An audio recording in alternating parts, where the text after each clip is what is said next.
Olá, essa é a nossa aula sobre ATP-CP, ATP e creatina fosfato. Para iniciarmos, gostaria de convidá-los a assistir um vídeo. Esse vídeo foi produzido digitalmente de forma a sobrepor imagens reais de 3 dos maiores atletas da história da prova de 100 metros rasos. Por favor, observem-no com atenção.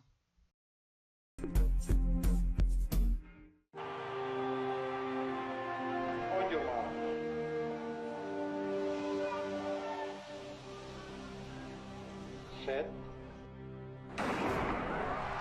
Olympic champion, and Verstappen comes Lewis, second here. Here comes Lewis. Usain Bolt. Usain Bolt storming through. He takes it again.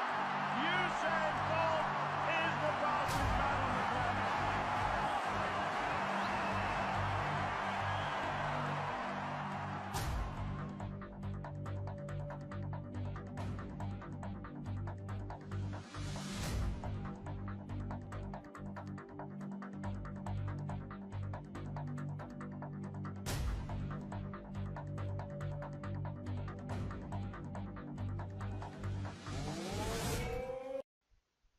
Bem, espero que vocês tenham notado o padrão de desempenho de cada um desses atletas ao longo da prova. Prestem atenção da forma como eles se desempenham desde a largada até a chegada. Como nós podemos decodificar esse padrão de desempenho? Pois bem, esse gráfico que vocês estão vendo é a representação da variação de velocidade que 2 dos atletas apresentados no vídeo anterior têm durante as suas respectivas provas. Carl Lewis, com tempo de 9,92, e Usain Bolt, atual recordista mundial, com tempo de 9,58. Vocês podem notar que ambos os atletas iniciam a prova parados no bloco de partida a 0 metros por segundo. Uma vez dado o tiro de partida, eles apresentam uma brutal aceleração. Essa aceleração ela permanece até aproximadamente os 40 metros de distância da prova. A seguir, nós temos um platô. É bem verdade que, se nós olharmos com cuidado, nós notamos um leve incremento para ambos os atletas. No caso do Carl Lewis, após os 40 até a mais ou menos os 60, onde ele atinge o pico de velocidade. E no caso do Usain Bolt, dos 40 até os 80 metros de distância, onde ele também atinge o pico de velocidade. Pois bem, nós vamos considerar isso aqui um platô para análise. De qualquer forma, ambos os atletas, a seguir, entram em queda de velocidade. Vocês podem notar que, independente de ser o Carl Lewis ou o Usain Bolt, ambos têm perda de velocidade ao final da prova. Quais são as justificativas fisiológicas para isso? Bem, nós iremos discutir isso a seguir. No entanto, é importante destacar desde já que é absolutamente impossível um atleta em alto desempenho apresentar, como alguns dizem, um aumento de velocidade ao final da prova. Isso é bioquimicamente impossível. Pois bem, para estudar esses aspectos, um grupo japonês foi avaliar atletas por técnica de ressonância de fosfato. Esse equipamento que vocês estão vendo é um equipamento de ressonância, e o que foi feito foi uma forma de realizar um exercício muscular dentro desse aparelho, e ao longo da realização desse exercício se medir continuamente os níveis de ATP, de ADP, de fosfato livre e de creatina fosfato. A ideia era ver como esses compostos se comportavam ao longo desse exercício. Aqui vocês veem um espectro de ressonância com os níveis de ATP, os níveis de creatina fosfato e os níveis de fosfato obtidos por esta técnica. Quais foram os resultados? Pois bem, aqui vocês veem o gráfico que apresenta justamente essas variações. Notem que os níveis de ATP, em laranja, caem imediatamente após o início do exercício. Se mantêm estáveis durante 10 segundos aproximadamente e após caem ainda mais. Como consequência disso, nós temos uma elevação de ADP. O ADP aumenta. Por que o ADP aumenta? Ora, porque o ATP está sendo quebrado e o resultado é um aumento de ADP. Esse ADP também permanece estável durante vários segundos para só aumentar no final em função da queda de ATP. Além disso, nota-se uma queda contínua de creatina fosfato desde o início do exercício, atingindo valores bastante baixos ao final desse exercício. Ora, de que forma esse comportamento se relaciona com o desempenho dos atletas que nós discutimos anteriormente? É relativamente simples.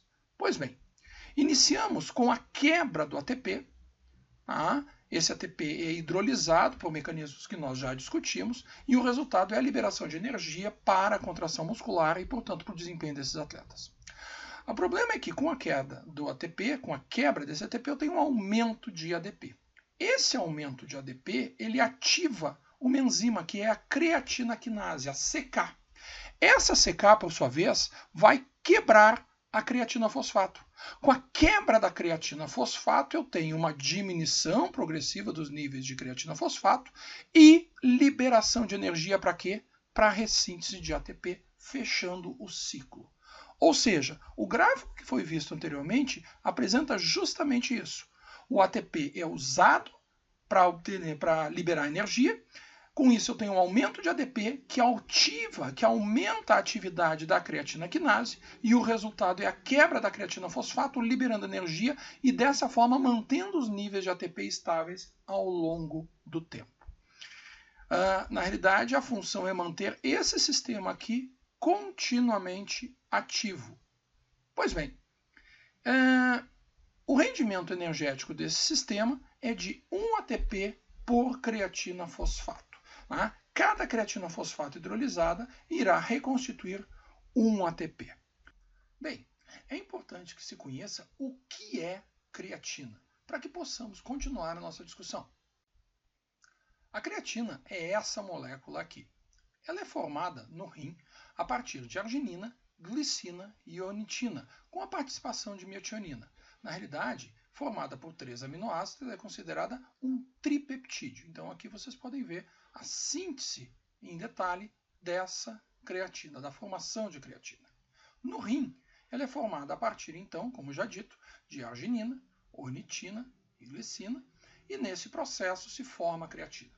Essa creatina, então, ela é exportada do rim para o sangue, captada pelo músculo e, finalmente, a partir de um processo de fosforilação, onde se consome ATP, se transfere um grupamento fosfato mais energia do ATP para a creatina e o resultado, então, é a formação de creatina fosfato. Essa creatina fosfato é que é utilizada como fonte de energia para a reconstituição de ATP pelos mecanismos que nós já discutimos. Um aspecto importante é entender os mecanismos de ressíntese da creatina de fosfato após o exercício. Ora, nós já entendemos que exercícios de alta intensidade levam a uma depressão, a uma diminuição dos níveis de creatina fosfato e que isso está relacionado a uma incapacitação do sistema ressintetizar ATP e, portanto, manter-se em exercício. Pois bem, Rothman estudou exatamente esses aspectos. Notem aqui o que acontece com uma situação de exercício com os níveis de creatina fosfato. Notem que cai barbaramente os níveis de creatina fosfato. No entanto, o que Rothman fez foi estudar os processos de recuperação de creatina fosfato pós-exercício. Num primeiro momento, se avaliou os níveis de creatina fosfato durante 20 minutos após o exercício, continuamente, com o fluxo sanguíneo mantido intacto. Notem que a recuperação é muito rápida. Em questão de 5 minutos, nós já temos cerca de 80% ou 90% dos níveis iniciais de creatina fosfato reconstituídos e um leve aumento ao longo do tempo, chegando até a plena estabilização, a plena recuperação de creatina fosfato pós-exercício. No entanto, se por um mecanismo de oclusão de fluxo sanguíneo nós bloquearmos esse fluxo, o que é que ocorre? A recuperação de creatina fosfato praticamente não ocorre. O que isso indica? Isso indica que a recuperação de creatina fosfato pós-exercício ela ocorre objetivamente por via aeróbia, por via oxidativa. No momento em que eu ocluo o sistema sanguíneo, eu incapacito a via aeróbia e, consequentemente, incapacito o processo de reconstituição de creatina fosfato. Um outro aspecto importante que tem que ser discutido relacionado à creatina fosfato e ao desempenho são as questões de suplementação. O que iremos discutir são elementos de suplementação de creatina mais conhecidos, mais utilizados. Pois bem, a suplementação de creatina ela se vale de diferentes compostos de creatina, com diferentes marcas, diferentes combinações, mas fundamentalmente o que se faz é suplementar creatina em altas doses, de 20 a 30 gramas por dia, por curtos espaços de tempo, por 5 dias. Tal estratégia irá elevar as concentrações musculares de creatina e de creatina fosfato. O detalhe é que esse incremento de creatina fosfato ele é acompanhado de incremento de peso, que tem que ser levado em consideração. E isso é decorrente de um declínio de volume urinário, de produção de urina, já que a creatina tem a capacidade de conservar, de armazenar água.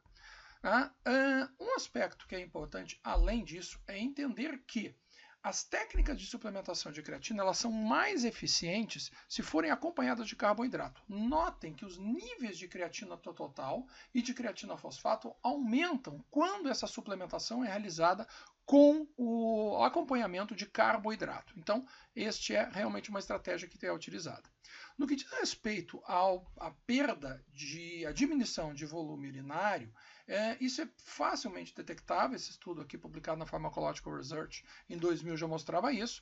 Notem que quando se usa a creatina, existem nos primeiros 5 a 10 dias uma intensa queda de excreção urinária, o que vai levar a um ganho de peso. Esse estudo aqui também mostra uma série de outros estudos.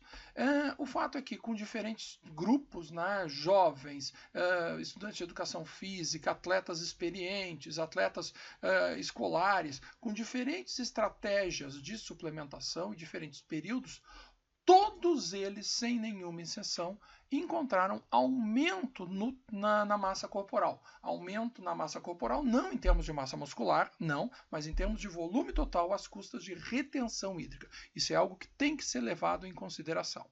De qualquer forma, uma vez que se aumente a reserva de creatina fosfato, é possível sim que haja uma melhoria de desempenho, em especial em provas de resistência anaeróbia, como é os 100 metros rasos.